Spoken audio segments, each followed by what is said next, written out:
Hey there, I'm Emma Clarke. Born and raised in the small town of Harlow, nothing fancy, just a place where faces are familiar and secrets don't stay hidden for long. I made my way through college, diving straight into the world of retail after graduation. Lingerie wasn't just a product to me, it was a passion.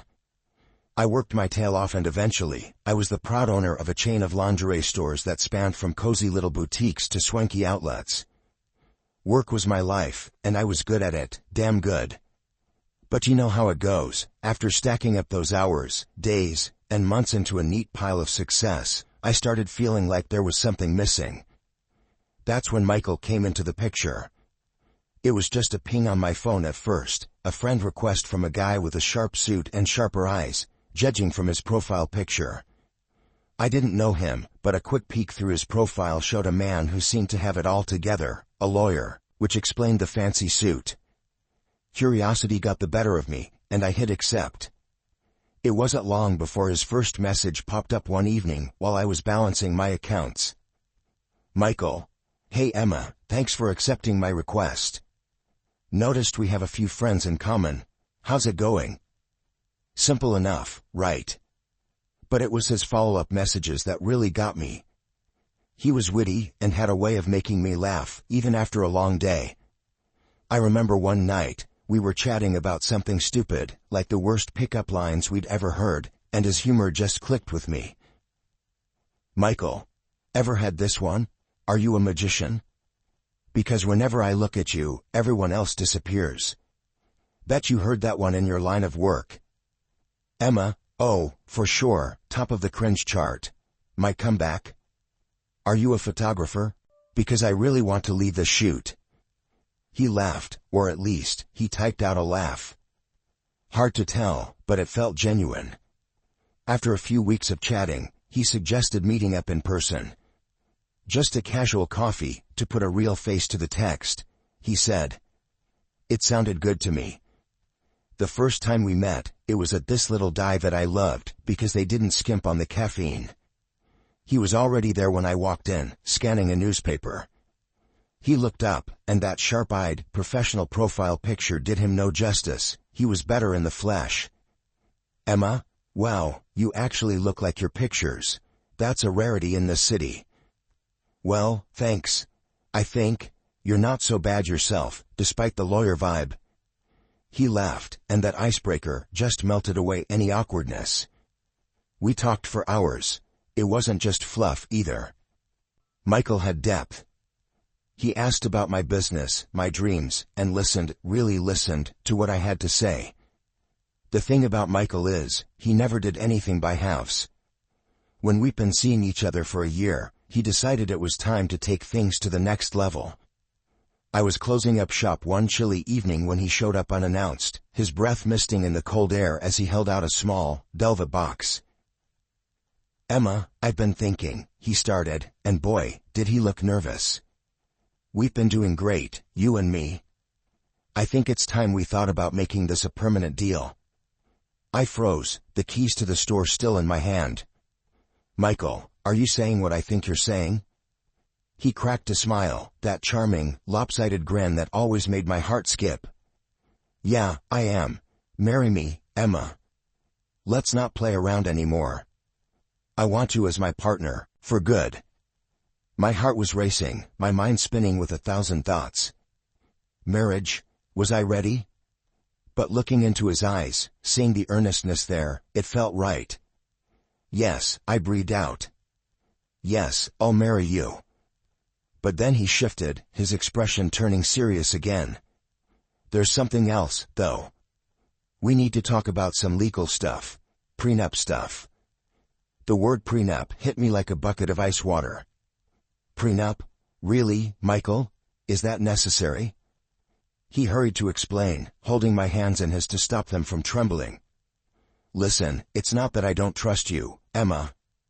It's just practical, especially with me being a lawyer. I've seen too many messy splits not to be cautious. Plus, it's going to protect both of us. What kind of protection are we talking about here? I asked, my voice a mix of curiosity and concern. Michael pulled out some papers from his briefcase. It's straightforward. If either of us cheats, the cheater loses their assets to the other. Simple and fair. You know I wouldn't cheat on you, Emma. This is just a safety net. I took a deep breath, trying to process it all. The romantic proposal now tangled up with talk of cheating and assets. It wasn't how I pictured my engagement. But then, life with Michael wasn't ordinary, and maybe this was just another part of that. I looked down at the papers, then back at his face, reading the sincerity there. All right, I'll think about it. But let me be clear, Michael, I'm not planning to ever give you a reason to use this against me. That's all I'm asking for, he replied, relief washing over his face.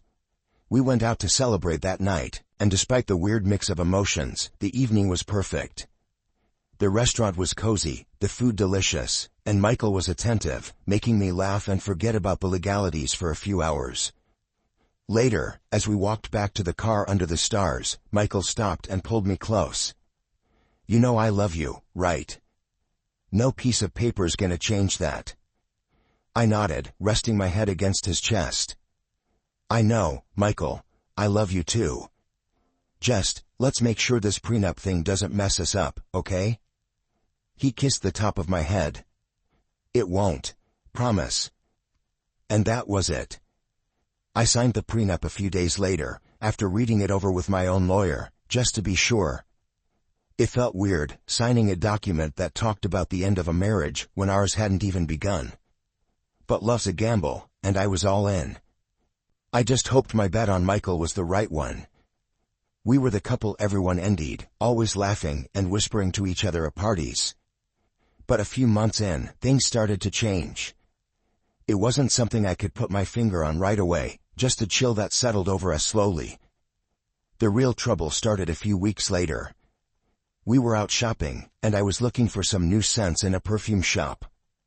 I chatted with the sales guy, just casual talk about fragrances.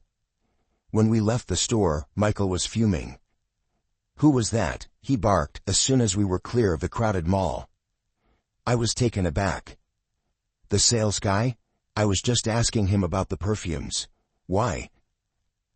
Seemed like you were really into him.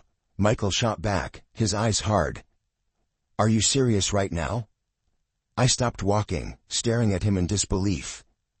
I was talking about perfumes, Michael. What's gotten into you? He scoffed, shaking his head as he started walking again. Nothing. Forget it. Let's just go home. But it didn't stop there. It got worse. Anytime I talked to a man, Michael would sulk or make snide comments. He became colder at home, too, retreating behind his laptop or phone, leaving me to eat dinner alone most nights. One evening, I decided to confront him. I couldn't stand the icy atmosphere anymore. I found him in his study, staring blankly at a spreadsheet. Michael, we need to talk, I said, standing in the doorway. He didn't look up. About?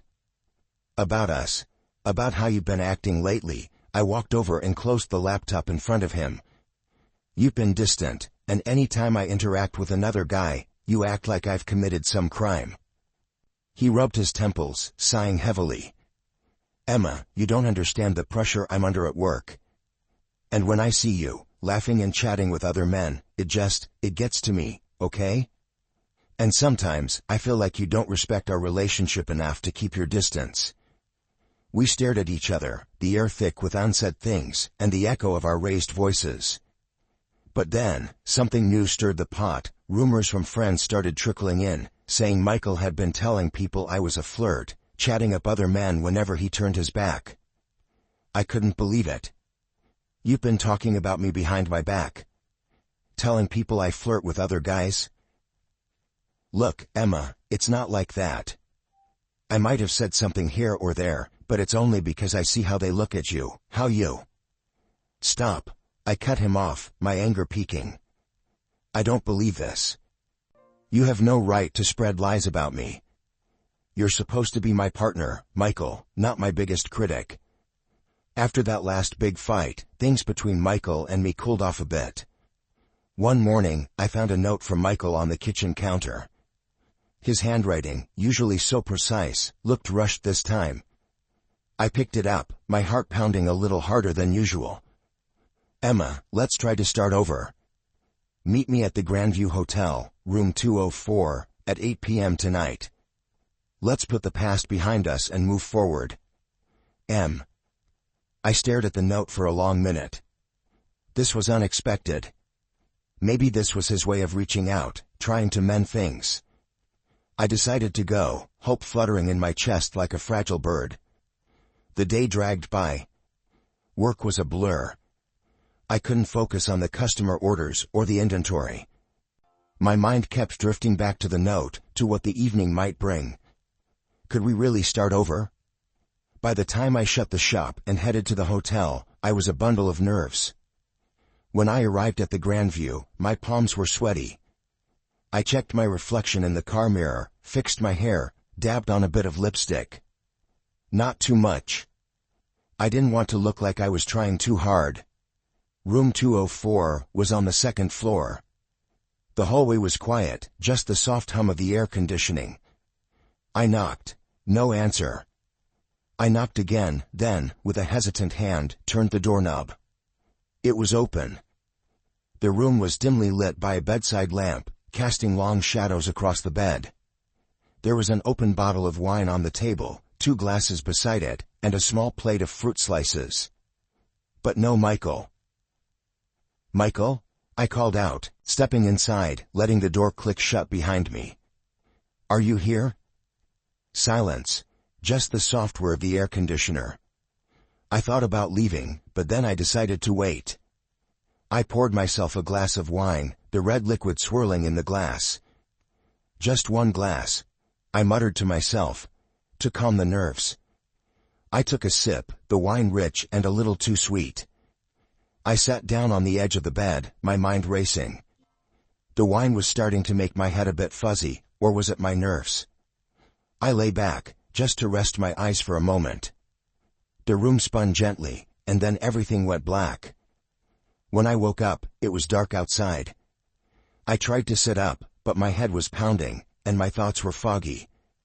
My phone was on the nightstand. I grabbed it, the light from the screen blindingly bright in the dim room. I checked the time. It was past midnight.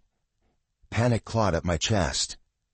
I tried to remember what happened, how I ended up lying here, but it was like grasping at smoke. I realized with a start that I was not dressed, lying there without my clothes. I called Michael, my fingers trembling as I dialed his number. The phone rang, then, his voice, cold and distant. Emma, what's up? Michael, where are you? Why didn't you come to the hotel? I asked, my voice shaking. Hotel? What are you talking about, Emma? Are you drunk? Have you lost your mind? I'm at the Grandview, like you told me. Why did you ask me to come here if you weren't going to show up? My voice rose in anger and confusion. Emma, I don't know what sick game you're playing, but I didn't write any note. I've been home all night. You're out of control, running around with your lovers. I even thought about calling the police. Driving home from that disastrous night at the hotel, my mind was in turmoil. Michael's cold, dismissive voice on the phone replayed over and over in my head. What was happening? It felt like I was being sucked into a nightmare I couldn't wake up from. As I pulled into the driveway, the familiar sight of our home brought no comfort, only a knot of dread in my stomach. I stepped inside, and the tension hit me like a wave. Michael was pacing the living room, his face twisted in anger. As soon as he saw me, he exploded. There you are, the wandering wife returns, he yelled, his voice dripping with scorn.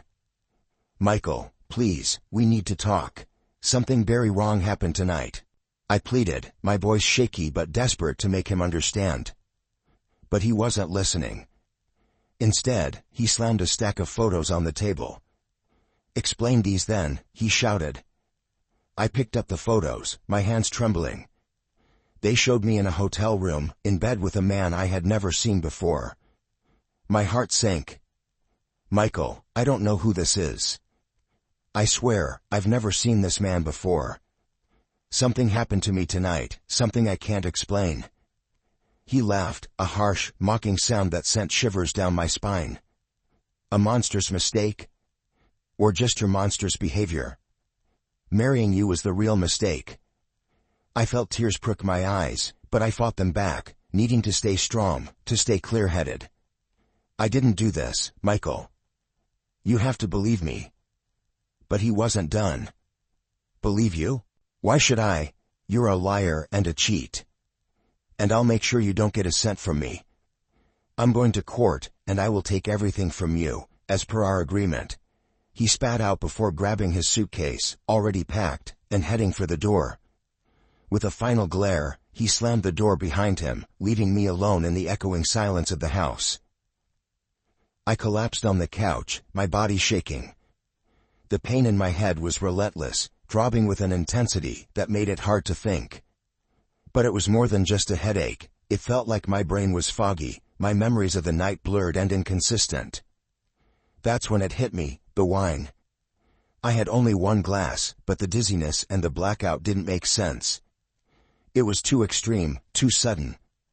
I grabbed my phone and dialed my friend Lisa, a nurse, hoping she could shed some light on my symptoms. Lisa, something's not right. I had a glass of wine, and then everything went black. I woke up hours later, and now Michael has these photos. It doesn't add up, I explained hurriedly, my words tumbling out. There was a pause on the other end as Lisa digested my words. Emma, it sounds like you might have been drugged. You need to get to a hospital or a lab and get tested right now. Tell them what happened, especially about the wine and your symptoms.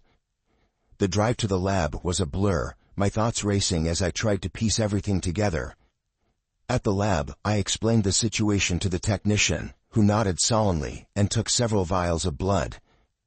A couple of days after my visit to the hotel, a letter arrived with a heavy thud on my doorstep. It was from Michael. My hand shook as I tore it open, my worst fears confirmed in the cold, formal language of the legal notice. Michael was suing me for infidelity, aiming to strip me of everything I owned based on our prenuptial agreement. The trial was set for a month from now. I called my lawyer, Paul, immediately. His voice was a small comfort amid the chaos. Emma, come to my office. We need to strategize. I drove to Paul's office, my mind racing with every possible scenario, except the one where I came out unscathed. As I pulled into the parking lot, my eyes caught a familiar figure, Michael, walking alongside a young man, the same one from the photos he had used to frame me. Without thinking, I reached for my phone and started recording. I caught them exchanging an envelope, the young man tucking it quickly into his jacket. My heart pounded as I realized the significance of what I might have just captured. At Paul's office, I showed him the video. His eyebrows shot up as he watched the exchange. This is good, Emma. It's very suspicious. I think it's time we brought in a private investigator.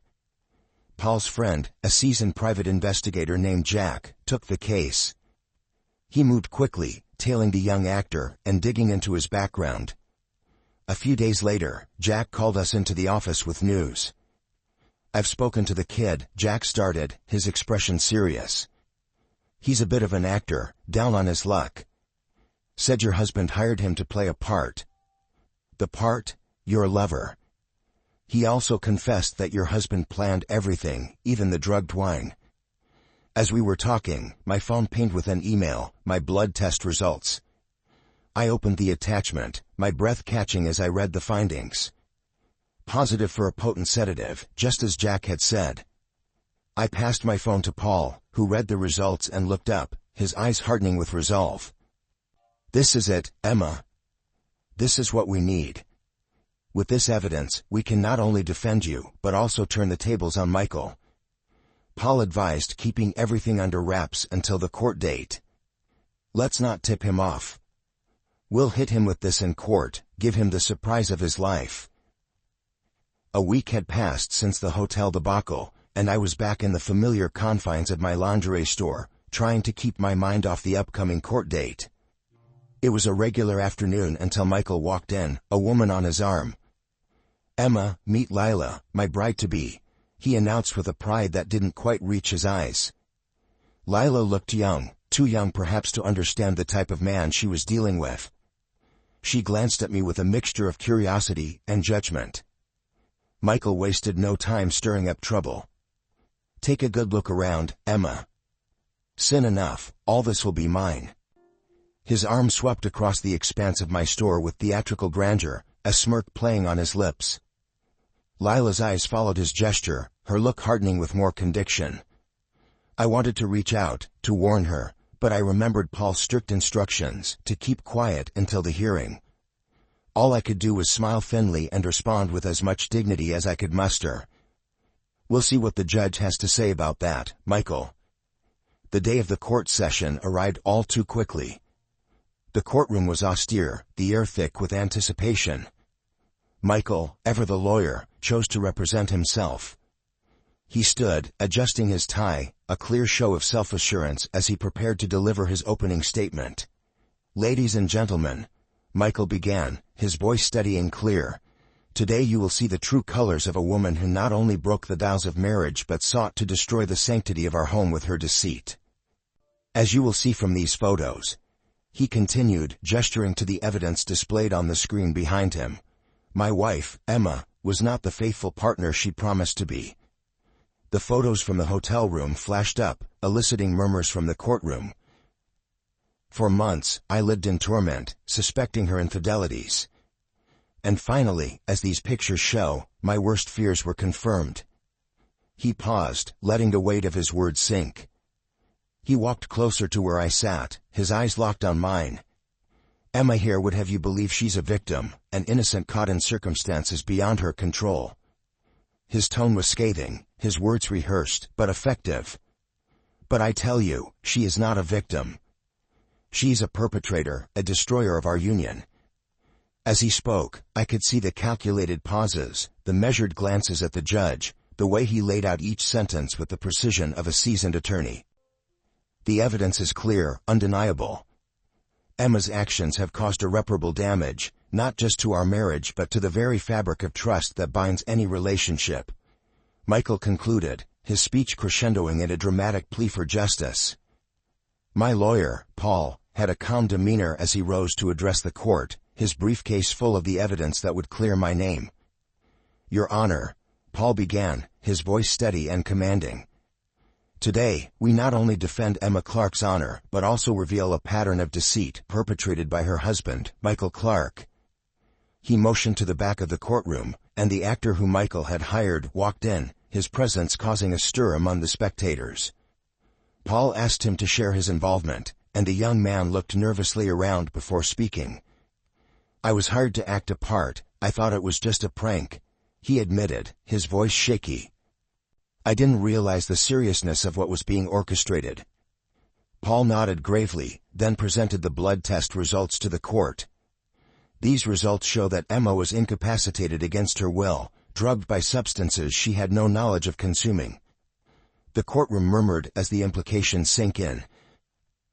"Furthermore," Paul continued, his tone hardening, "this is not the first time Mr. Clarke has employed such tactics." He laid out evidence of Michael's previous marriages, detailing how similar patterns had led to his unjust enrichment at the expense of his former wives. As Paul concluded his arguments, the weight of the evidence was palpable. "We asked not only for the dismissal of the fraudulent claims made against Emma, but also for just compensation for the ordeal she has endured." The judge nodded, taking in everything before delivering her verdict. "After careful consideration of the evidence presented, I find in favor of Emma Clarke. The prenuptial agreement is hereby annulled." Relief washed over me, tears pricking my eyes, not just from the victory, but from the vindication. Furthermore, the judge added, "The court awards Mrs. Clarke damages in the amount of $400,000. Michael's face was ashen, his future crumbled before him. His fiancée, present in the courtroom, hurried out, only to return briefly to whisper a thank you to me for exposing the truth before leaving him for good. The news of the trial spread like wildfire, the details sensational enough to hit the headlines. Michael's professional reputation was irrevocably damaged. He was stripped of his license to practice law. The revelation prompted his ex-wives to file lawsuits against him, uncovering a trail of deceit that left him financially and socially bankrupt. As I closed up shop one evening, the glow of the sunset casting long shadows on the floor, I reflected on the journey. The battle had been hard-fought, marked by moments of despair and indignity, but ultimately, it was a testament to resilience and justice.